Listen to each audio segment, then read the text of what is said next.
Supreme court ने 15 सितंबर को वक्फ अधिनियम 2025 को लेकर एक महत्वपूर्ण फैसला सुनाया, जिसमें कुछ प्रावधानों पर रोक लगाई गई, लेकिन कई विवादास्पद धाराएं अभी भी बरकरार हैं। इस फैसले के तहत वक्फ अधिनियम 1995 की धारा 3D के अनुसार पुरातत्व सर्वेक्षण ऑफ इंडिया यानी ASI की ओर से संरक्षित स्मारकों को वक्फ संपत्ति नहीं दी जाएगी। ये फैसला केंद्र की बीजेपी सरकार के वक्फ संशोधन अधिनियम के अनुरूप है, जो वक्फ संपत्तियों पर सरकारी नियंत्रण बढ़ाने का प्रयास करता है। कोर्ट ने इस मामले में जल्द अंतिम सुनवाई का आदेश भी दिया है, ताकि कार्रवाई को आगे बढ़ाया जा सके। वहीं हैदराबाद से अब लोकसभा सांसद और AIMIM के अध्यक्ष असदुद्दीन ओवैसी ने इस फैसले की कड़ी आलोचना की है।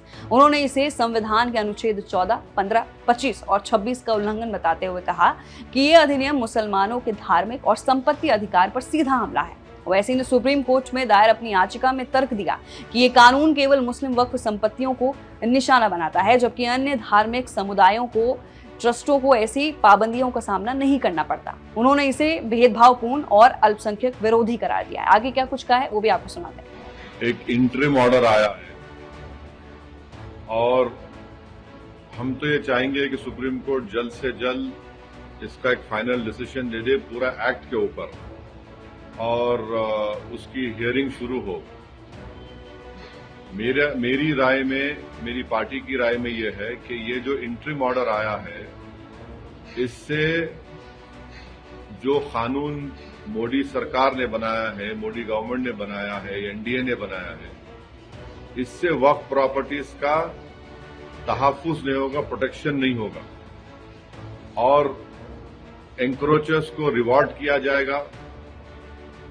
वक्फ प्रॉपर्टीज में कोई डेवलपमेंट नहीं आएगा। तो इसीलिए हम उम्मीद करते हैं कि सुप्रीम कोर्ट जल्द से जल्द एक फाइनल डिसीजन लेने के लिए जो भी जरूरी इक़दाम करना है वो सुप्रीम कोर्ट करे। वहीं सुप्रीम कोर्ट ने स्पष्ट किया कि ASI की ओर से संरक्षित स्मारकों पर वक्फ का दर्जा लागू नहीं होगा, लेकिन धारा 5-6 के तहत धार्मिक प्रावधानों को जारी रखने की अनुमति दी गई है। इसके साथ ही वक्फ बार यूजर की अवधारणा को भविष्य के लिए समाप्त करने को प्रारंभिक रूप से उचित ठहराया गया है, जिससे सरकार ने सरकारी संपत्तियों पर अतिक्रमण रोकने का आधार बताया। वहीं ओवैसी ने इस प्रावधान का विरोध करते हुए ये भी कहा कि ये पुरानी मस्जिदों और दरगाहों जैसी धार्मिक स्थलों को खतरे में डालता है। उन्होंने सवाल उठाया कि अगर कोई व्यक्ति इस्लाम अपनाता है तो उसे धार्मिक अधिकारों पर 5 साल की शर्त क्यों थोपी जा रही है। कोर्ट ने इस शर्त पर स्टे लगा दिया है, लेकिन ओवैसी के अनुसार ये भेदभाव का स्पष्ट उदाहरण है।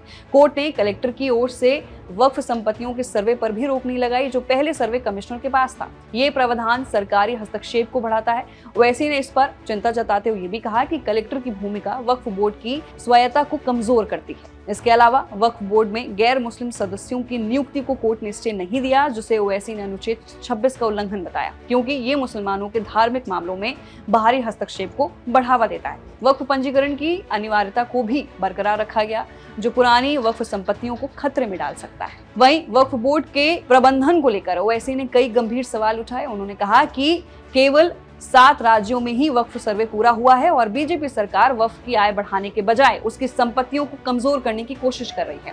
कानून में अतिक्रमणकारियों पर त्वरित कार्रवाई के प्रावधान कमजोर हैं और वक्फ चुनावों को स्थगित कर मुतवल्ली की नियुक्ति विधायकों या सांसदों के जरिए करने का प्रस्ताव बीजेपी के राजनीतिक दबदबे को बढ़ाता है। ओवैसी ने इसे वक्फ बोर्डों की स्वायत्तता पर भी हमला बताया। वहीं ओवैसी रुके नहीं। ओवैसी ने बाबरी मस्जिद का उदाहरण देते हुए ये भी कहा कि ये खुद एक वक्फ संपत्ति है और ये फैसला ऐतिहासिक धार्मिक स्थानों को प्रभावित कर सकता है। उन्होंने चेतावनी दी कि अधिनियम मुसलमानों की धार्मिक और सांस्कृतिक पहचान को कमजोर करने का प्रयास है। उन्होंने संसद में वक्फ संशोधन बिल को फाड़ कर अपना विरोध दर्ज किया था और कहा था कि ये मुसलमानों की आस्था पर हमला है। ओवैसी ने जोर देकर कहा कि वक्फ संपत्तियां न केवल मुसलमानों की हैं, बल्कि सामाजिक कल्याण के लिए है, जो सभी समुदायों को लाभ पहुंचाती है। अनुच्छेद 26 के तहत वक्फ बोर्ड में गैर मुस्लिमों की नियुक्ति अल्पसंख्यक अधिकारों का हनन। तो फिलहाल के लिए वक्फ बोर्ड कानून पर आए सुप्रीम कोर्ट के फैसले को लेकर असदुद्दीन ओवैसी ने अपनी पहली प्रतिक्रिया दी। वो शायद इस फैसले से खुश नहीं है, तो आपकी क्या राय है जरूर बताइए। मैं थी आपके साथ मंच का और आप देख रहे हैं ABP लाइव।